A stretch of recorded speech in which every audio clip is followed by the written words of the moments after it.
Eu tenho certeza que quando você abriu o seu home broker e viu que Banco do Brasil estava perdendo aproximadamente 1 bilhão de valor de mercado, uma queda que começou ali no dia de 15%, encerrando mais ou menos ali nos seus 12% de queda, o pessoal ficou perguntando, André, o que está acontecendo? Muitos de vocês olharam exclusivamente para isso daqui.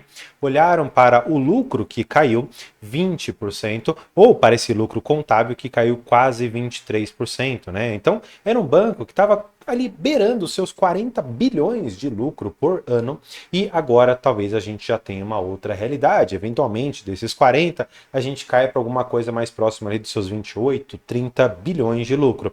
Ainda assim, é um baita de um resultado.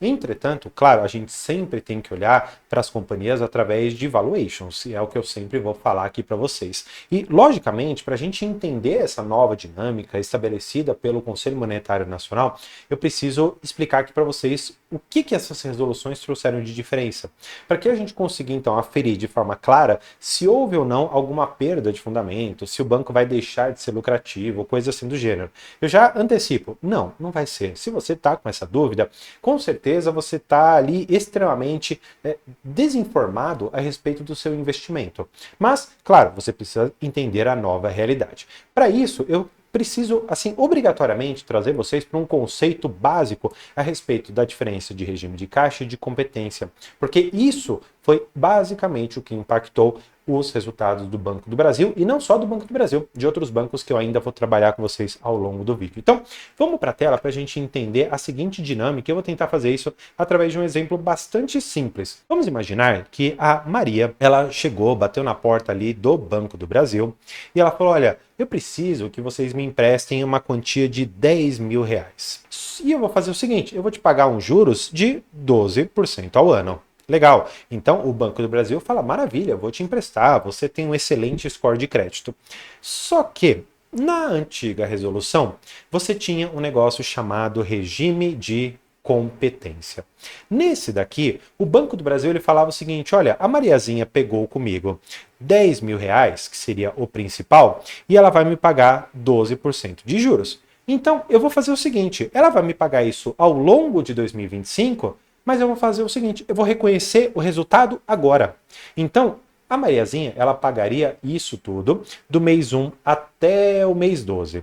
Entretanto, o Banco do Brasil ele vai reconhecer aqui no mês 1, que foi o momento em que ela fez um empréstimo, que ela pagou os 10 mil de principal e que ela ainda retornou esses 1.200 ali de juros. Só que ela faz isso tudo no mês 1. Diferentemente, porém, nós temos outro regime, que é o regime de caixa. É muito interessante você entender a diferença entre esses dois aqui. Por quê? O regime de caixa, ele considera realmente o que entrou dentro do bolso da companhia, o que entrou no seu caixa. O regime de competência, ele acredita que tudo aquilo vai acontecer e ele reconhece já no primeiro momento. No regime de caixa, é diferente. A Mariazinha, ela teria que pagar 1.000 reais a cada mês. Então, do mês 1 até o mês 12, ela vai pagar cada mês ali 1.000 reais. Maravilha, pagou 1.000 aqui, pagou 1.000 aqui e assim sucessivamente até o mês 12. E o que acontece? No regime de caixa, o Banco do Brasil vai reconhecer eventualmente que até o primeiro trimestre ela pagou 3.000 reais. Depois, no segundo trimestre, ela pagou outros 3.000 reais. E assim sucessivamente, né, até ela chegar, completar o ano, né, os 4 trimestres, e ter pago ali o valor de 1.200 reais a título de juros, considerando também o principal que ela pagou integralmente para o banco. Essa diferença é importante porque você já deve ter entendido que ao invés de eu reconhecer apenas no primeiro momento, eu vou reconhecer isso daqui ao longo da vida. Essa é a principal diferença estabelecida entre as resoluções, mas não é só isso, eu quero aprofundar, porque aqui o conteúdo eu nunca vou trazer nada raso para vocês. Raso vocês veem em outros lugares, vê lá o pessoal jogando foguinho em cima do Banco do Brasil, é foguetinho, é uma carinha triste. Não, aqui não tem isso. Aqui é conteúdo aprofundado. E claro, se você gosta, se inscreva, conheça mais aqui sobre os conteúdos que eu trago aqui para você. Pois bem, vamos falar sobre outro item que é importante, que a resolução antiga tinha uma dinâmica e a nova resolução tem outra, que é o accrual. Ou a gente pode dizer de outra maneira que seria o acúmulo de juros. Vamos entender melhor o que as resoluções elas tinham de previsão. A resolução que não está mais em vigor, pelo menos não integralmente, é essa resolução 2682 do Conselho Monetário Nacional. E ela falava o seguinte, ó, os bancos, vamos fazer o seguinte, se você emprestou aqueles 10 mil reais para Mariazinha, assim que ela não te pagar, você pode reconhecer juros de até 60 dias. Então, vamos entender a ideia. Vamos imaginar que chegou ali, ela contratou em janeiro, chegou ali em fevereiro, ela tinha que pagar. Só que ela não pagou para você os juros, não pagou para você o principal, não te pagou nada. Neste momento aqui, o banco ele poderia reconhecer 60 dias de juros para o seu balanço, através do regime de competência. Ou seja, o banco ele iria reconhecer que você não pagou, e ele ia pegar 2 meses de juros, praticamente aqui, né, os 60 dias, e ele ia falar, olha, eu vou receber tantos aqui por cento de juros, considerando esses 60 dias. O que acontece? Não é só isso. Eles ainda, por esse regime de competência, eles reconhecem integralmente as tarifas e taxas relacionadas ao crédito. Vamos entender melhor. A Mariazinha chegou lá para contratar aqueles 10 mil reais de crédito. Ela ia ter que pagar os 12% ao ano, como a gente conversou. Só que você tem tarifas que eventualmente seria ali alguma coisa diluída, 200 reais ao longo desses 12 meses. E taxas também relacionadas ao crédito, que seria outros talvez 300 reais. Legal. Só que o que acontece? Isso daqui ficaria diluído na parcela. Você ia pagar um pouquinho por mês, você não pagaria tudo de uma vez. Só que, por essa resolução antiga, no momento que você contratou o crédito, o Banco do Brasil ele poderia colocar nos seus balanços que ele recebeu 10 mil de principal, 1.200 de juro e mais 500 reais de tarifas e taxas. Agora a resolução ela é diferente. Eu vou até mudar de cor para a gente trabalhar um pouco mais sobre isso. A resolução é a 4966, que é a nova do Conselho Monetário Nacional. E ela trouxe o seguinte, ela falou, olha, agora o Banco do Brasil, o Bradesco, Itaú, qualquer um, quando a pessoa ela não te pagar, você vai poder computar até 90 dias. Então, mudou desses 60, o que a princípio foi bastante positivo.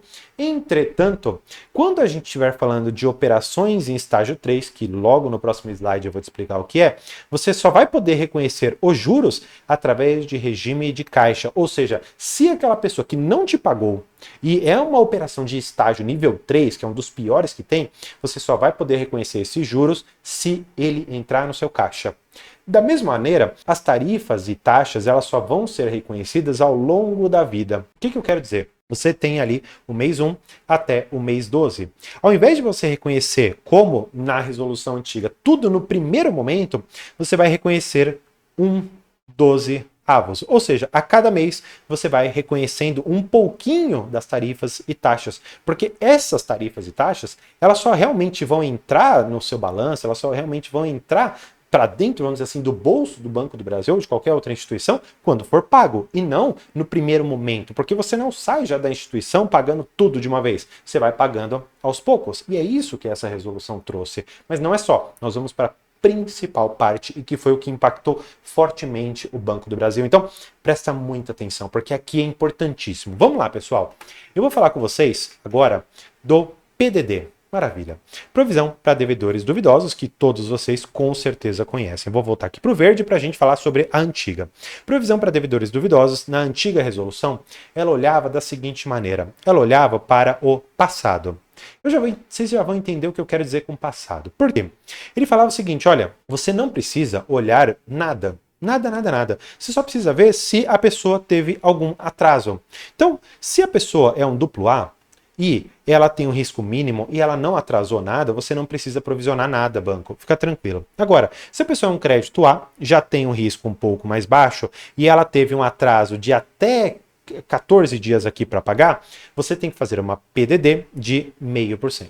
E assim sucessivamente, até você chegar aos níveis C a H, em que você tem maiores riscos, o atraso foi superior a 30 dias e você pode provisionar de 3% do crédito até 100% do crédito.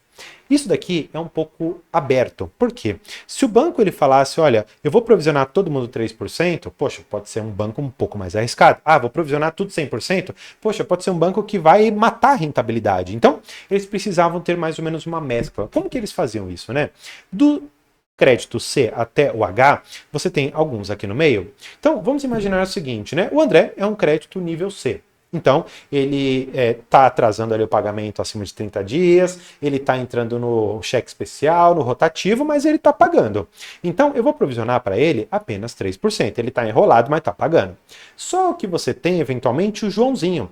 Joãozinho perdeu o emprego, Joãozinho, ele tá com o Serasa estourando, tá com vários processos nas costas, e aí você fala, opa, peraí, já faz mais de 30 dias que ele não me paga, e ele tá com um histórico todo problemático, então eu vou ter que provisionar algo bem mais alto, eventualmente aqui provisionar 100%. Isso daqui é o que a antiga resolução ela previa, que você olhasse para o passado. Entretanto, a nova resolução, mais uma vez 4966, ela fala o seguinte: você não deve olhar para o passado, você também deve olhar para ele, só que você deve considerar muito mais o futuro.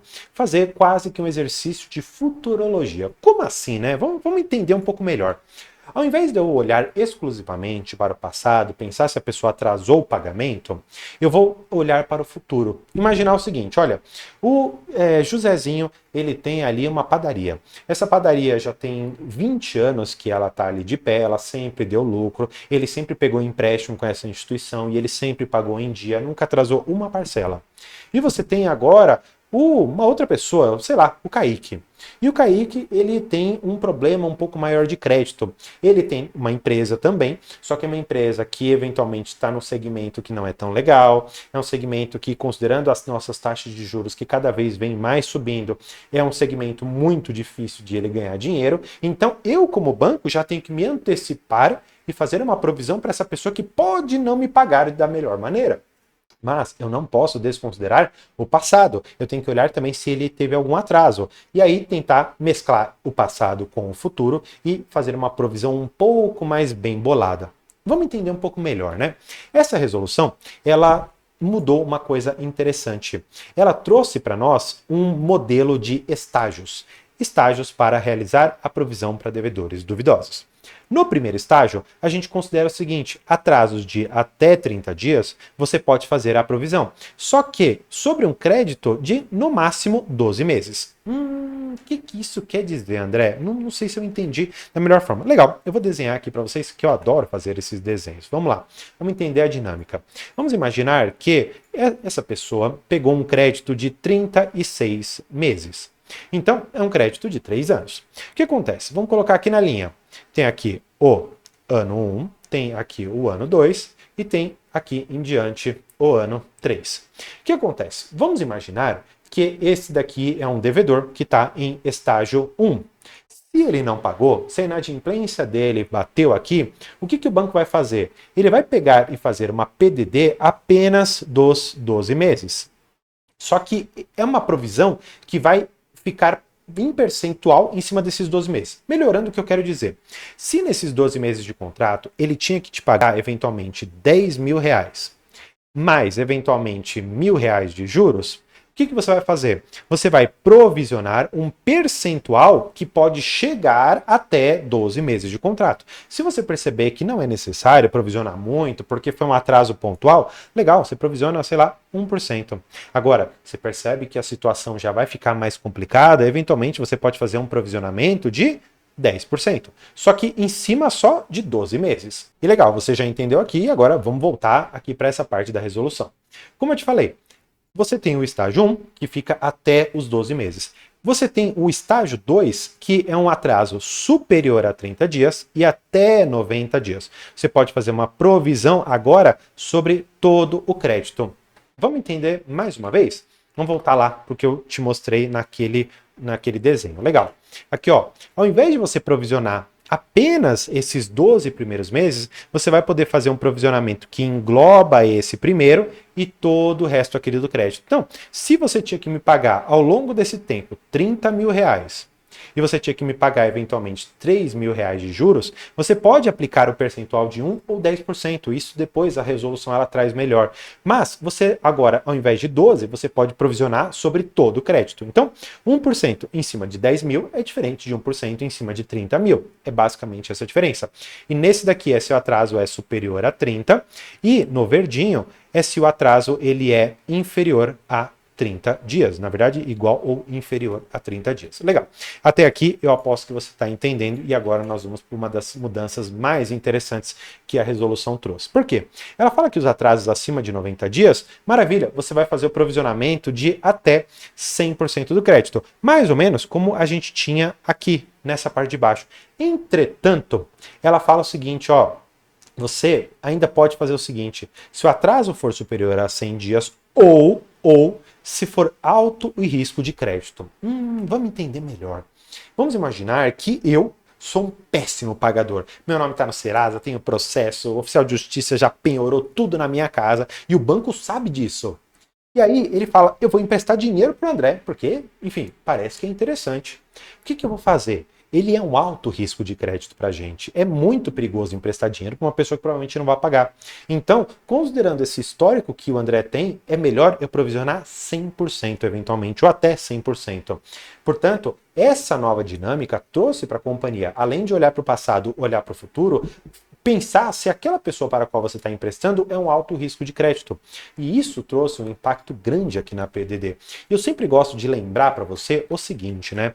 E aí eu vou até apagar para a gente entender de uma forma mais fácil. O que é o PDD, né? O PDD é uma provisão que o banco faz, que ele deixa um dinheiro em caixa para o caso de uma determinada pessoa não pagar ou o crédito inteiro ou uma parte dele. Só que o banco, ele é formado da seguinte maneira, né? Ele tem 100% de dinheiro. 99% do dinheiro ele empresta. E aí ele vai fazer uma PDD de 1%. Esse daqui é um cenário 1. Só que no cenário 2, desses 100% de crédito, a PDD aumentou muito. Então, ao invés dele ter a possibilidade de emprestar 100% ou eventualmente 99%, como no exemplo anterior, ele emprestou apenas 90%. Por quê? Porque 10% ficaram em PDD. E como você ganha dinheiro em cima do valor que você empresta, se você empresta proporcionalmente um valor menor, você também tem uma lucratividade menor. E foi isso que bateu no Banco do Brasil e em outras inúmeras instituições. Porque se você teve com essa nova resolução uma necessidade de trazer as pessoas para estágios de PDD, você consequentemente pode fazer com que menos dinheiro do banco circule e você ganhe, consequentemente, menos. Essa daqui foi a lógica que nós tivemos para ter esse impacto no Banco do Brasil e em outras instituições. Vamos entender. Vou falar aqui do Banrisul. O Banrisul até então tinha uma inadimplência aqui que seria esse total, esse roxinho, de 1,7 e depois subiu para 2,2. Por quê? Porque ele tem aqui, ó, a carteira por estágios, 4,8 do Banrisul. Eu vou até anotar isso com vocês aqui, ó, o Banrisul 4,8%. Legal. Agora, vamos para o Banco BMG. O Banco BMG mostrou a mesma coisa, ó. Ele tem uma carteira com estágio 3 de 6%, vou anotar. E olha só, com a entrada em vigor dessa resolução, nós tivemos o índice de cobertura que saiu de 109% para 202%. E o PDD líquido aqui saiu de 5,4% para 6,6%. Ou seja, se você empresta menos dinheiro, consequentemente também você tem uma menor rentabilidade. De fato, tanto o Banrisul quanto o próprio BMG tiveram um lucro menor do que no quarto trimestre do ano anterior, tá bom? E agora, finalmente, nós vamos para o próprio Banco do Brasil para você entender. Olha só, gente. O Banco do Brasil, em estágio 3, ele tem 7,8. Ou seja, o Banrisul 4,8, o Banco BMG 6 e o Banco do Brasil quase 8% de itens estágio 3, em que você faz um provisionamento de até 100%. E se você provisiona mais, consequentemente você empresta menos dinheiro, emprestando menos dinheiro, consequentemente, portanto, a sua rentabilidade é menor. E esses aqui foram os impactos que nós tivemos em cima do Banco do Brasil, o que explica, em certa medida, o resultado não só dele, mas de todos os bancos. E se você agora me pergunta se houve uma perda ou não de fundamentos, eu já te adianto que não, pelo menos não a meu ver. Isto é, na verdade, explicado por uma questão regulatória que impacta de forma sistemática todos os bancos. Para você entender melhor, todo mundo fala que quando você vai fazer uma diversificação de carteira, você deve ter riscos não sistemáticos e riscos que você não consegue fugir deles, que seriam riscos sistemáticos, que impactam todo o sistema. Quando você olha para o sistema bancário, não foi só o Banco do Brasil que foi impactado. Na verdade, todos os bancos foram impactados pela mesma resolução. Portanto, se você me dissesse que o Banco do Brasil, por esse motivo, perdeu fundamento, você não deveria investir em mais nenhum banco, porque todos foram afetados. Na verdade, você precisa olhar muito mais para a carteira carteira de crédito e para a parte de PDD de cada um dos bancos que você tem disponíveis na bolsa e verificar qual que é o mais ou menos seguro, qual que está com mais ou menos PDD. E lembrando, assim como no próprio Bradesco isso já foi muito alto com o caso Americanas e hoje eles já estão mudando essa realidade, o Banco do Brasil também pode passar por essa mesma lógica, seja para cima ou para baixo. Naturalmente, a gente só vai conseguir entender tudo isso aqui ao longo dos resultados de 2025, até porque, como foi explicado, nós não estamos mais em regime de competência, mas em regime de caixa, ou seja, a gente só vai contabilizar tudo que a companhia recebeu quando isso entrar nos cofres do banco e não quando ela simplesmente empresta dinheiro e acredita que aquele resultado realmente virá. Então, tendo tudo isso aqui como base, eu espero que você tenha compreendido. E antes de você sair desse vídeo, eu vou deixar esse outro aqui para você continuar seus estudos. Por hoje é isso. Muito obrigado. Tchau.